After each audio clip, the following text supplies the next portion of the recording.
بڑا مشہور واقعہ اچانک ذہن میں آ گیا، حضرت اسماعیل علیہ الصلاۃ والسلام کا اور حضرت ابراہیم علیہ الصلاۃ والسلام کا۔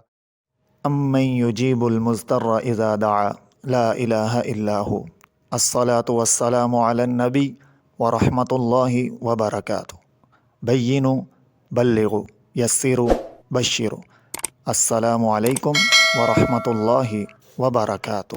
بسم اللہ الرحمن الرحیم۔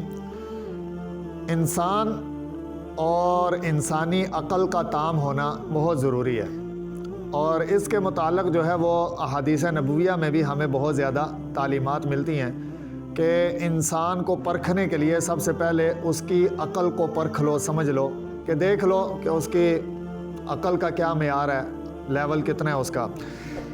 اب پہلے وقتوں کے اندر بہت سارے ذہین لوگ ہوا کرتے تھے کہ ہلکے سے اشارے سے وہ بہت بڑی بات سمجھ جایا کرتے تھے۔ بڑا مشہور واقعہ اچانک ذہن میں آ گیا، حضرت اسماعیل علیہ الصلاۃ والسلام کا اور حضرت ابراہیم علیہ الصلاۃ والسلام کا۔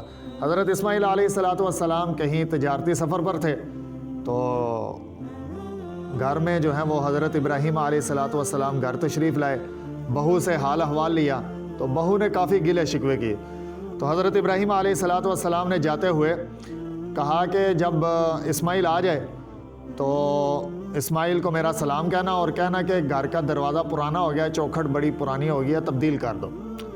اب وہ چلے گئے، تو حضرت اسماعیل علیہ الصلاۃ والسلام جب تشریف لائے تو گھر والی سے زوجہ سے پوچھا کہ میرے بعد تمام خیریت، کوئی واقعہ کوئی ایسا؟ تو اس نے کہا جی ایک بابا جی آئے تھے۔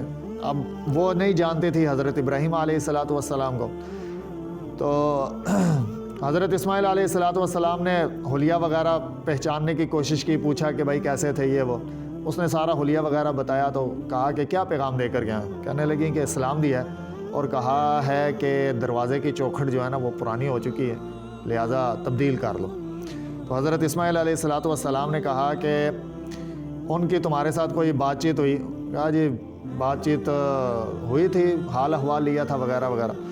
تو فرمانے لگے کہ وہ جو بابا جی تھے نا، وہ بابا جی میرے والد ہیں، حضرت ابراہیم علی نبینا علیہ الصلاۃ والسلام، اور جو انہوں نے یہ بات کی ہے نا کہ دروازے کی چوکھٹ بدل لو، اس کے مراد یہ ہے، اس کا مطلب یہ ہے کہ تمہاری بیوی جو ہے اس کا اخلاق اچھا نہیں ہے، لہٰذا تم اس کو طلاق دے دو۔ تو میں تمہیں کہتا ہوں، حکم دیتا ہوں کہ تم اپنے آباء و اجداد میں واپس چلی جاؤ۔ تو میرے محترم، انسان کو تھوڑا بہت یعنی ماحول کے اعتبار سے، معاشرے کے اعتبار سے تھوڑا عقل مند بھی ہونا چاہیے کہ کچھ چند ایک اشارہ کنایا کے ذریعے سے انسان جو ہے وہ بات کی گہرائی تک پہنچ سکے۔ اللہ پاک ہمیں اچھے دوست عطا فرمائے، اللہ پاک ہماری عقل کو تام فرمائے۔ وآخر دعوانا الحمد للہ رب العالمین۔